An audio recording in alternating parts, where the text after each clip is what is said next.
Mira didn't know that the stranger who had just saved her life was the most powerful wolf in existence. She didn't know that the warmth spreading through her chest wasn't gratitude. And she certainly didn't know that when their eyes met across the blood-soaked clearing, every plan she had ever made for her life had just burned to ash. The rogue's claws had been inches from her throat when he appeared, not running, not shifting. Just there, between her and death, as if the space had been waiting for him all along. One hand around the rogue's neck, one brutal twist, then silence, except for the hammering of her heart and the rain beginning to fall through the canopy of ancient pines above them. He turned to face her, and Mira forgot how to breathe. He was tall, impossibly so, with shoulders that blocked out what remained of the fading light filtering through the storm clouds. Dark hair plastered to his forehead from the rain, sharp jaw covered in several days' worth of stubble, cheekbones that could cut glass. But it was his eyes that held her captive. They were the color of aged whiskey, rimmed with gold that seemed to catch fire even in the dimness, and they were looking at her like she was something precious he had been searching for across centuries. "Are you hurt?" His voice was low and rough, like thunder rolling across distant mountains. Mira pressed her back harder against the tree behind her, the rough bark scraping through her thin traveling cloak. Her supplies were scattered across the forest floor, her water skin split open and bleeding its contents into the mud. The rogue's body lay crumpled between them, already beginning to cool. She should run. Every instinct she had developed in 23 years of survival screamed at her to run, but her feet wouldn't move. "I'm fine," she managed, forcing steel into her voice despite the trembling that threatened to betray her. "Thank you for your help, but I can manage from here." His lips twitched. Not quite a smile, but close. Something almost like amusement flickered in those amber depths. "You were about to be killed." "I had a plan." "Did it involve dying?" Mira's chin lifted despite the trembling in her limbs.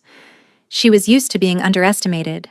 Small for a wolf, quieter than most, with unremarkable brown hair and gray eyes that people forgot almost as soon as they looked away. She had learned young that being forgettable kept her alive. "I had a knife."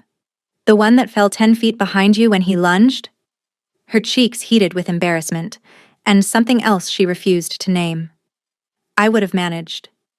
He took a step closer, and something inside Mira's chest pulled tight, like a golden string she hadn't known existed, tugging her forward against her will. She pressed back harder against the bark, ignoring the rough scrape against her spine, the cold rain soaking through her clothes. "What's your name?" he asked. His voice had dropped lower, softer, like he was approaching a wounded animal. "What's yours?" That almost smile again. It transformed his face, softened the sharp edges into something almost approachable. "Theron." Just Theron. No pack name, no title. Wolves always introduced themselves with their pack, unless they were rogues or running from something. She studied him more carefully, cataloging details. His clothes were well made, dark fabric that moved easily with his body, clearly expensive but practical. No visible weapons, but he didn't need them.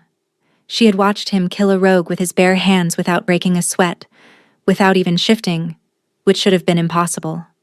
Dangerous. Everything about him screamed dangerous. And yet that pull in her chest was getting stronger, almost painful in its intensity. "Mira," she said finally, because the silence was stretching too long and he wasn't looking away. His gaze felt like sunlight on her skin, warming her despite the cold rain. "My name is Mira." "Mira." He said it like he was tasting the word, rolling it across his tongue, committing it to memory. The way he spoke her name made her stomach flip. "You're traveling alone." It wasn't a question, but she answered anyway, her defenses rising automatically. "I'm on my way to the Northern Territories. There's a village that takes in wolves without packs. I've heard they don't ask questions." Something flickered in his golden eyes. Concern, maybe, or something deeper. "You're packless?" "By choice." The old defensiveness rose in her throat, familiar as breathing. I left. I don't need a pack. Everyone needs a pack. I don't need anyone. The words came out sharper than she intended, and she forced herself to soften her tone. I appreciate your help, truly, but I should keep moving before night falls completely. She pushed away from the tree and bent to gather her scattered belongings. A bedroll, soaked through but salvageable. A water skin, ruined. The knife he had mocked, which she shoved back into her belt with more force than necessary. Her hands were shaking. She clenched them into fists and willed them to stop. The northern pass is 3 days from here, Theron said. He hadn't moved, just stood there watching her with those unnerving eyes. There are more rogues between here and there. A lot more. The reports say at least 24 have been spotted in the valleys. I'll manage. You keep saying that. Because it's true. She straightened, slinging her pack over her shoulder. The weight of it grounded her, reminded her of who she was. A survivor. Someone who didn't need saving. I've been on my own for 2 years. I've survived worse than a few rogues. His jaw tightened. She watched the muscle flex beneath his skin and felt that pull again. Stronger now, almost overwhelming. Her wolf was pacing inside her chest, whining, pressing against her ribs like it wanted to burst free and run to him. That had never happened before. Her wolf was always quiet, always controlled, always obedient. Come with me, Theron said. Mira blinked rain from her eyes. What? I'm heading north as well. We can travel together. There's safety in numbers. I don't know you. I just saved your life. That doesn't mean I trust you. She held his gaze, refusing to look away even though every nerve in her body was screaming at her to submit. In my experience, strange males don't help for free. He studied her for a long moment, his expression unreadable. The rain was falling harder now, plastering her hair to her cheeks and soaking through her cloak until she was shivering. She was cold. She was tired. And something about the way he was looking at her made her feel like she was standing next to a fire, like she would never be cold again if she just moved a little closer. You're afraid, he said quietly, not accusatory, just observant. Before we continue, please take 2 seconds to like this video. It tells me you want more stories like this. I'm not afraid of anything. Mira held his gaze even as her wolf whined in her chest. But I learned a long time ago that accepting help from strange males comes with a price, and I'm not willing to pay it. Theron's eyes went dark, the gold bleeding into something more dangerous. Something shifted in his expression, a flash of fury that wasn't directed at her, but at something else. Someone else. I would never. He stopped, took a breath. When he spoke again, his voice was carefully controlled, each word measured and precise. I understand your caution. It speaks well of you. But I give you my word, on my honor and my blood and everything I am. No harm will come to you while you're with me, from anyone, including myself. His word. Wolves took their words seriously. Oaths weren't given lightly, and blood oaths even less so. But Mira had heard promises before, had watched them shatter against reality like glass against stone. Her former alpha's son had promised her the world, promised her love and safety and a future, and then his promises had turned to threats when she refused to submit. She opened her mouth to refuse. Please, Theron said. The word broke something in her.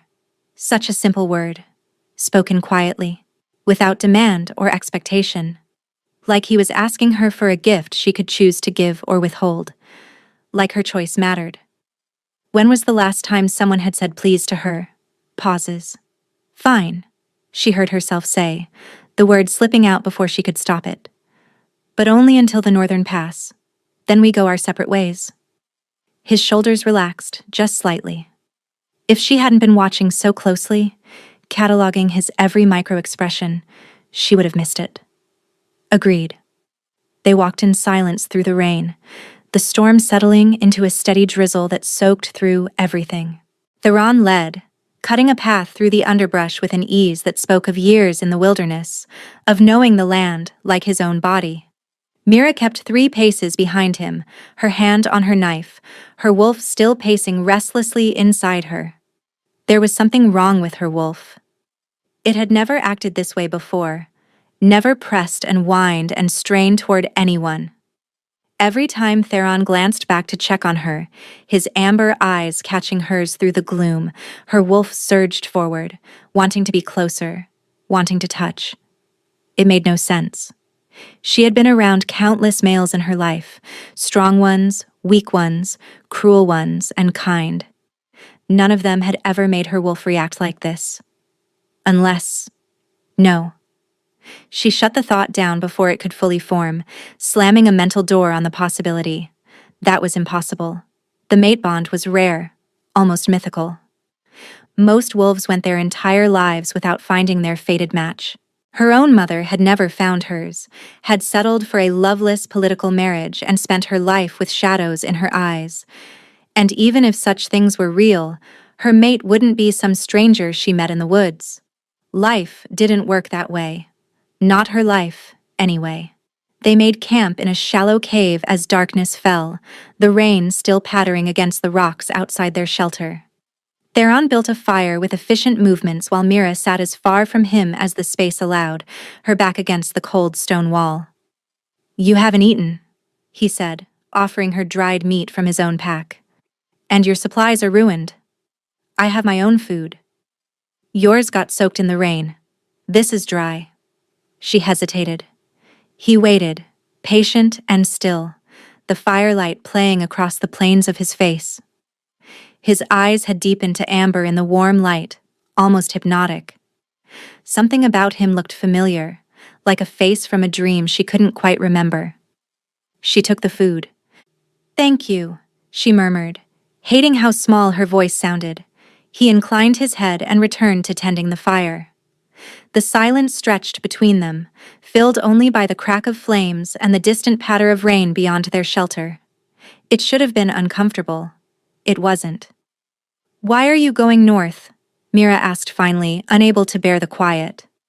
Theron didn't look up from the fire. "Business." "What kind of business?" "The complicated kind." She snorted softly. "Helpful?" His lips curved into something that was almost a smile, and the sight of it made her heart stutter in her chest. "I could ask you the same thing. Why leave your pack? Why choose to be alone? It's not natural for wolves." The question hit closer than he could know. Mira looked into the fire, watching the flames dance, letting the heat warm her cold skin. "My pack wasn't a place where I could stay." "Because?" Long pause. "Because the Alpha's son decided I would be his, whether I wanted to be or not." The words came out flat, rehearsed. She had told this story before, to the wolves who helped her escape, to herself in the dark nights when she wondered if she had made the right choice. "I was promised to him since I was 15. An arrangement between our families, meant to secure political alliances. But I never wanted him. I never felt—" She stopped, the words catching in her throat. "Felt what?" Mira met his eyes. In the firelight they were molten gold, burning with an intensity that made her breath catch. The bond, the pull, the recognition that's supposed to happen when you meet your mate. "I waited and waited for it to appear, but it never did. And when I told him I wouldn't marry without it, he said it didn't matter. That I was his, regardless of what the gods had to say about it." Theron's expression had gone very still, like a predator before the strike. His hands had stopped moving, clenched into fists at his sides. "What happened?" "He tried to force the issue. Came to my room one night, told me that if I wouldn't accept him willingly, he would make sure I had no choice." She swallowed hard, pushing past the memory. "So I ran." Simple words for the most terrifying night of her life. The scramble through the window, her nightgown tearing on the stones, the howls behind her getting closer. The days of hiding and starving in hollow trees and abandoned dens until she was far enough away that he stopped looking. Or maybe he hadn't stopped. Maybe he was still looking. I've been running ever since. Voice breaks. He sounds like he deserved to die, Theron said quietly, and the calm certainty in his voice made her shiver. There was something dangerous beneath those words, a promise of violence that should have frightened her. It didn't, maybe, but I just wanted to be free. She pulled her knees to her chest, wrapping her arms around them, making herself small. I'm saving myself for my mate. The real one. The one the gods chose for me, if he even exists. I know that probably sounds foolish to you. Why would it sound foolish? Because I'm waiting for something that might never come. Because I gave up everything, my pack, my family, my future, for a fairy tale that most wolves never experience. She laughed, but it came out hollow, brittle around the edges. But I'd rather be alone forever than bound to someone who doesn't feel like mine. Theron was watching her with an intensity that made her skin prickle with awareness. The fire cracked between them. Her wolf was pressing against her ribs again, whining softly. It's not foolish, he said, his voice rough with something she couldn't name. It's the bravest thing I've ever heard. Their eyes met across the flames, and that pull in her chest drew so tight it was almost painful. Mira looked away first, her heart pounding. We should sleep, she said. Long day tomorrow. She lay down with her back to the fire, to him, and closed her eyes. Sleep was a long time coming. The next 2 days passed in a strange rhythm. They walked, they camped. Slowly, in pieces, they talked. Theron asked her about her childhood, her dreams, the things she loved. Small questions that somehow felt enormous. And despite herself, despite every instinct telling her to keep her walls up, Mira answered. She learned that he loved the smell of rain on pine needles, that it reminded him of his mother who had died when he was young, that he had been leading since he was 18, though he didn't say, leading what? That he had a sister he would die for, a warrior in her own right who frightened grown males with a single glare, that he had lost his father too young and still carried the weight of that loss in the shadows beneath his eyes. On the second evening, they came across a small stream, and Theron caught fish for their dinner. Mira watched him work, efficient and sure, and found herself smiling without meaning to. What? He asked, catching her expression. Nothing. You're just not what I expected. What did you expect? Someone colder. Someone who wanted something from me. Someone who would demand payment for his help. His eyes met hers across the crackling fire. I do want something from you. Her breath caught, her heart pounding hard enough that surely he could hear it. What? Your trust. Pauses. Why does that matter to you? We're strangers. After tomorrow, we'll never see each other again. He was quiet for a long moment, so long that she thought he wouldn't answer. The firelight danced across his features, casting shadows that made him look both dangerous and impossibly beautiful. When he spoke, his voice was rough, scraped raw with emotion. Because you matter to me, and I don't know how to explain that in a way that doesn't sound insane, so I'm not going to try. Not yet. But I need you to know that whatever happens, I will never hurt you. Never force you.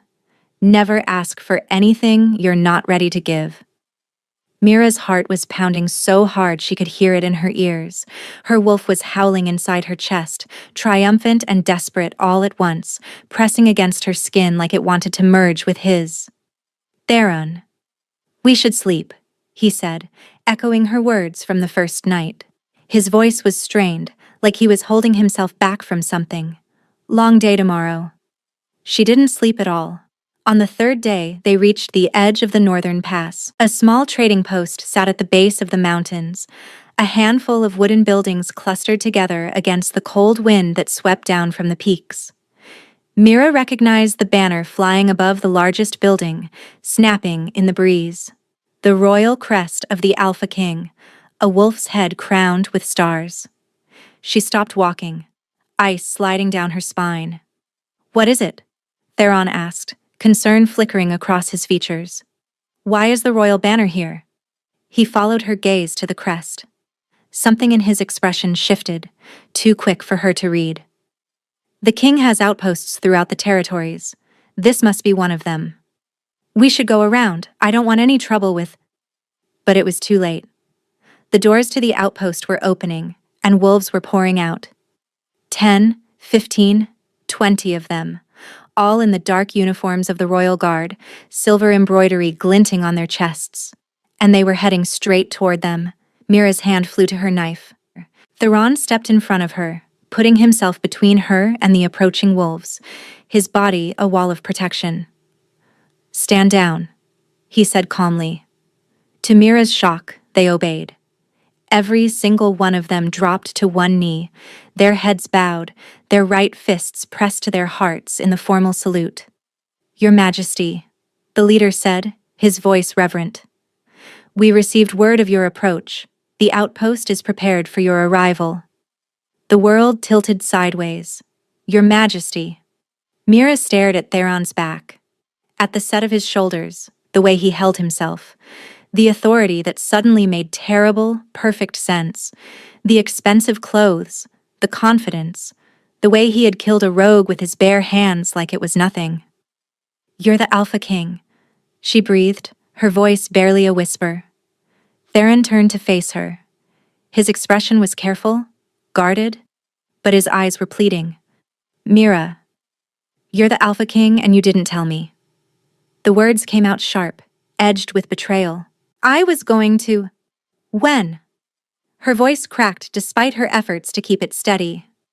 "When were you going to mention that you're the most powerful wolf in existence? When we got to the pass and you disappeared into your palace? When I fell for your lies like every other fool who..." She stopped. The word hung in the air between them like a held breath. "Fell." "I didn't lie," Theron said quietly. His voice was steady despite the chaos of the kneeling guards, the watching eyes. "Everything I told you was true. My name, my past, my word that I would never hurt you." He took a step closer, and this time she didn't step back.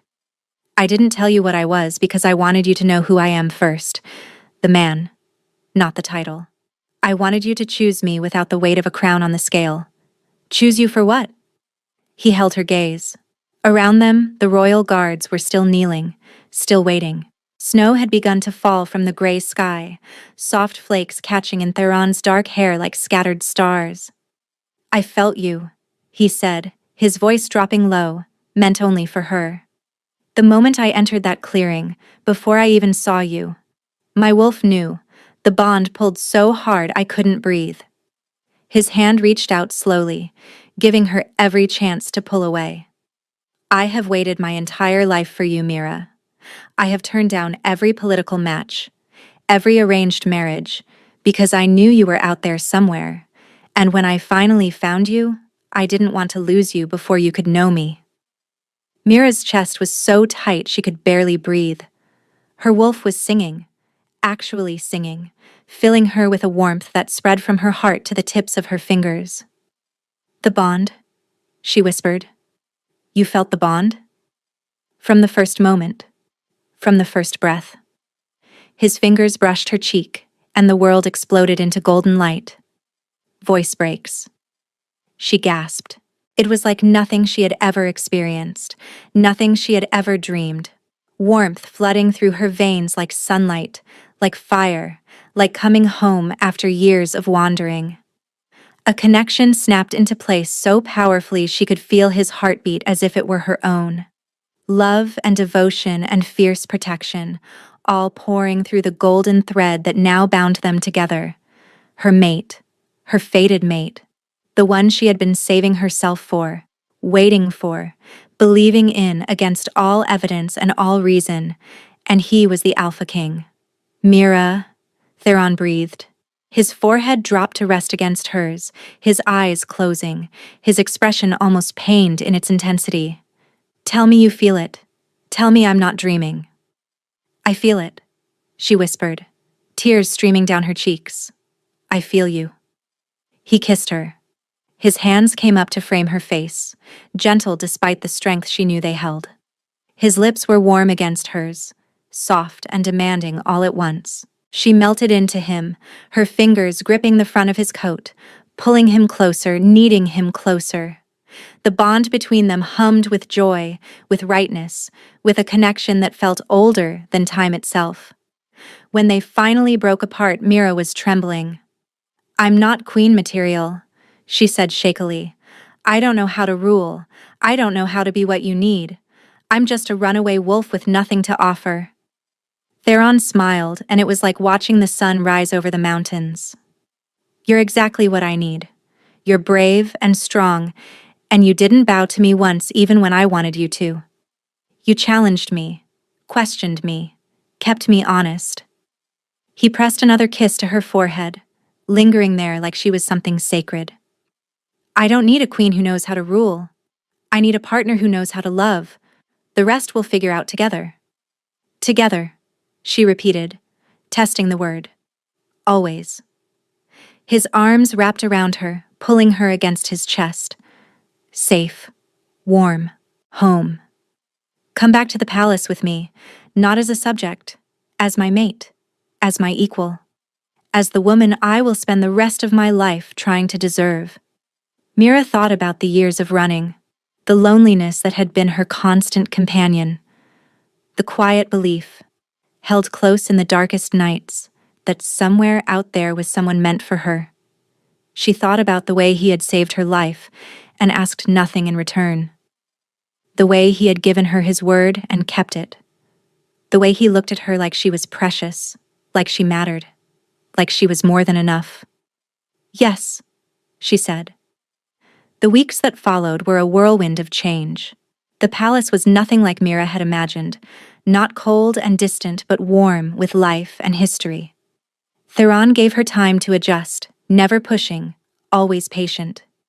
He showed her the gardens where his mother had spent her mornings, the library where his father had taught him to read, the training grounds where he had become the warrior he was today. And every night, he held her like she was something precious, something worth protecting with every breath in his body. The mating ceremony took place beneath a full moon, surrounded by thousands of wolves who had traveled from across the kingdom to witness their king claim his mate. Mira had been terrified, certain she would stumble over the ancient words or embarrass herself in front of the entire realm. But when Theron took her hands in his, when his eyes met hers with such overwhelming love, everything else faded away. There was only him, only them, only the bond that pulsed between them like a second heartbeat. When he marked her, sinking his teeth into the curve of her neck, Mira felt the bond snap fully into place. It was like a door opening into his soul, letting her feel everything he felt. The depth of his love, the fierceness of his protection, the absolute certainty that she was his, and he was hers, for as long as they both lived. That night, wrapped in his arms, Mira finally allowed herself to believe that she had found her forever. 2 months later, Mira stood on the balcony of the palace, watching the sun set over the kingdom that was now her home.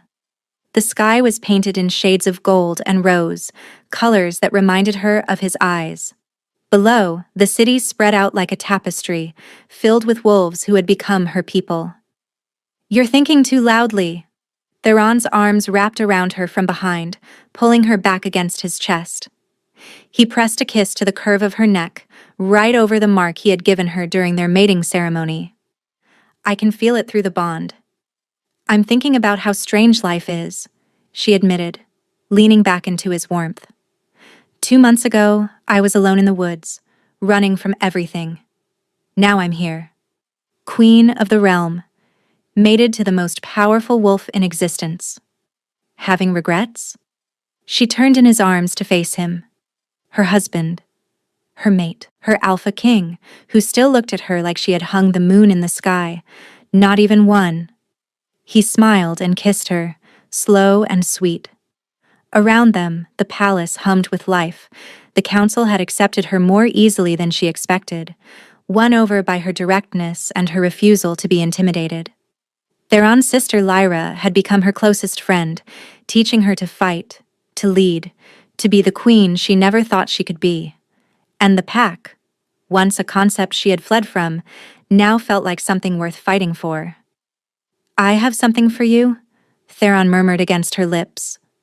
Another gift? You're spoiling me. That's the plan. He pulled a small box from his pocket and opened it. Inside sat a delicate ring, a band of silver set with a stone that shimmered like captured moonlight, like the bond she felt humming between them. It was my mother's, he said, his voice rough with emotion. My father gave it to her on the night of their mating ceremony. She used to say it reminded her of the moment their bond snapped into place, that feeling of finally being complete. He took her hand, sliding the ring onto her finger. I want you to have it. Mira stared at the ring, at the way it caught the fading light. Her throat was tight with emotion. I don't deserve this, she whispered. Pauses. You deserve everything.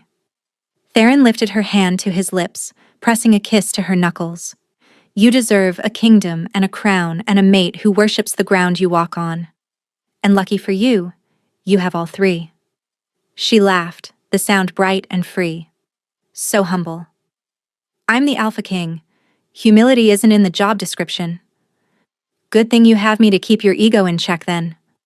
Good thing indeed. He pulled her close again, his forehead resting against hers. Through the bond, she felt his love like sunlight, warm and constant and overwhelming. I love you, Mira, more than I have words for, more than I knew I was capable of. I love you too, she said. The words still felt new on her tongue, still sent shivers down her spine every time she spoke them. More than I ever thought possible. Impossible. Probable. Definitely. Absolutely. She grinned against his lips, echoing his favorite phrase. Wanna argue about it? With you? Always. He kissed her as the sun finished setting, painting the sky in shades of gold and rose, and Mira, who had spent so long running, finally let herself stand still. She had found her mate, her home, her forever. And she was never letting go. Where are you listening from? Let's meet in the comments. I love hearing your thoughts. And if you'd like to support me, please subscribe. It's free, and it helps more people hear these stories.